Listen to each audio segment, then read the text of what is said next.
33 करोड़ देवी देवताओं की आश्रय स्थली, ऋषियों मुनियों की तप त्याग और तपस्या की भूमि, योगियों के आराधना की भूमि। विश्व में माउंट आबू के नाम से विख्यात राजस्थान का एकमात्र हिल स्टेशन, जो कि पर्यटकों के लिए बड़ा ही आकर्षण का केंद्र बना हुआ है और जहां पर प्रतिवर्ष लाखों लाख सैलानी यहां पर पर्यटन करने के लिए आते हैं। वर्तमान में आबू पर्वत की नक्की लेक, जिसका अपन आनंद ले रहे हैं, यहाँ पर सैलानी बड़ी संख्या में आते हैं।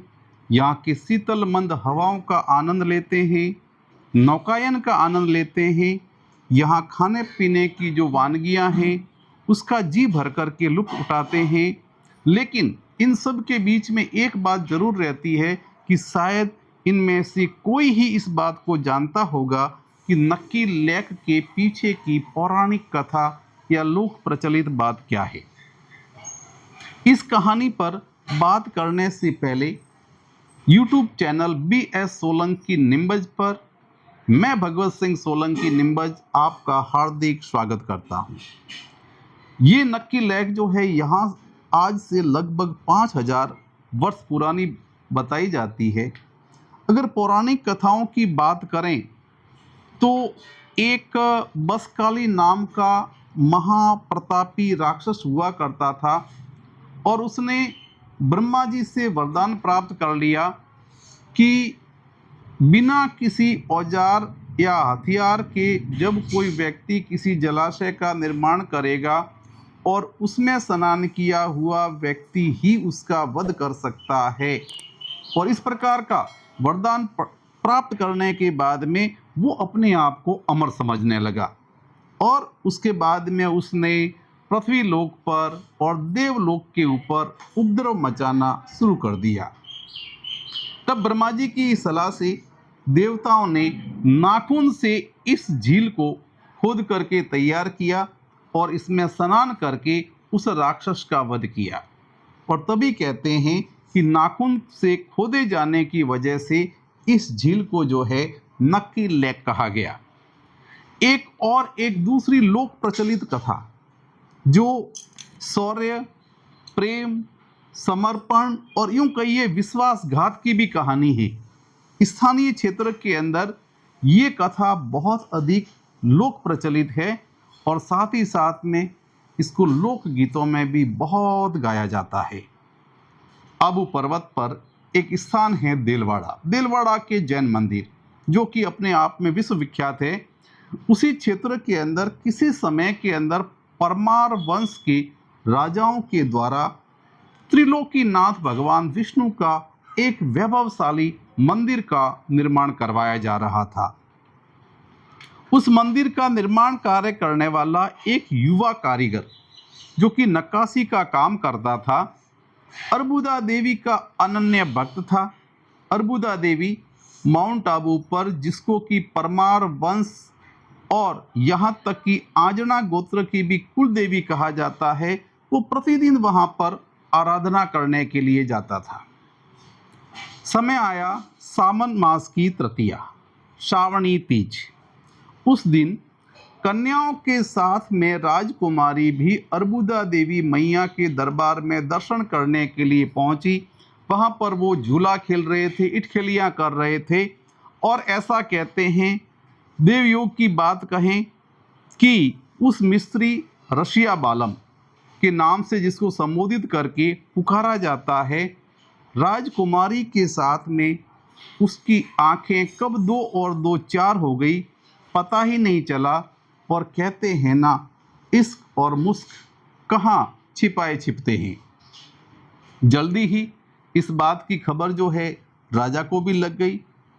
राजा ने रशिया बालम को अपने दरबार में बुलाया और दरबार में बुला करके उससे पूछा कि क्या तुम राजकुमारी को जानते हो? मैया अर्बुदा देवी के अनन्य भक्त रशिया बालम ने बिना किसी भय के अपने प्रेम प्रसंग को स्वीकार कर लिया और उसकी बात को सुनकर के राजकुमारी को भी वहां बुलाया गया और राजकुमारी ने भी अपने प्रेम की बात को स्वीकार कर लिया राजा को दरबारियों के सामने उनके विवाह के प्रस्ताव के लिए राजी होना पड़ा, लेकिन राजा ने उस समय में एक असंभव सी शर्त रखी। एक ही रात में बिना औजार के अगर जल स्रोत का निर्माण कर देते हो तो सवेरा होने से पहले पहले, अगर सवेरा हो गया तो शर्त टूटी हुई मानी जाएगी, तो तुम्हारी शादी राजकुमारी के साथ में कर दी जाएगी, वरना तुम्हें यह राज्य छोड़ करके यहाँ से निकल जाना होगा। राजा की बात को सुन करके रशिया बालम जो है मैया अर्बुदा देवी के चरणों में अपनी अरदास लेकर के पहुंचा और कहते हैं कि मैया अर्बुदा देवी की असीम कृपा से एक ही रात के अंदर रसिया बालम ने अपने नाखूनों से तालाब को खोदा।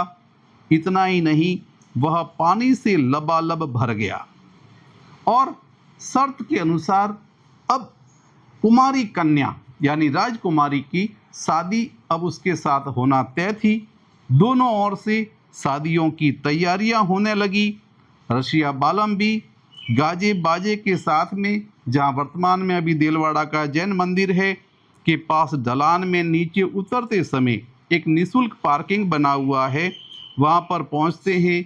वहीं से शादी होने के विषय में बताया जाता है।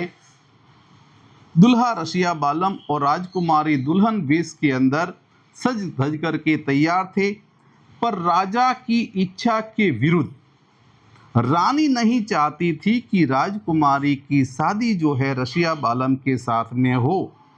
इसलिए रानी ने एक षड्यंत्र रचा।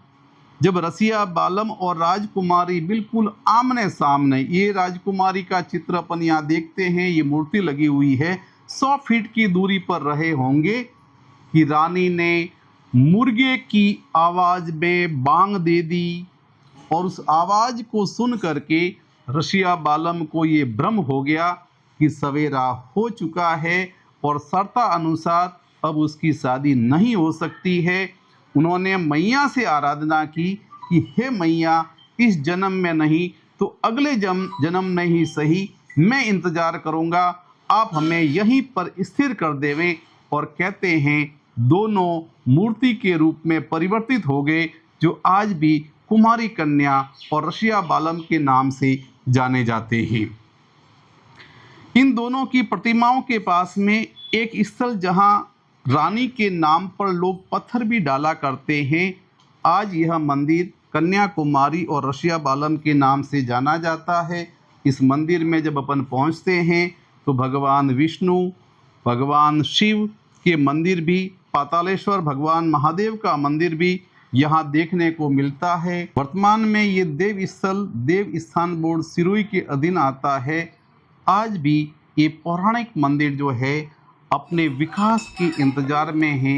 आओ हम सब मिलकर के इस मंदिर के विकास के लिए छोटा सा प्रयास करें और इस मंदिर को, इस पौराणिक मंदिर को विकसित करने में अपना सहयोग प्रदान करें। बोलिए जय सिया राम।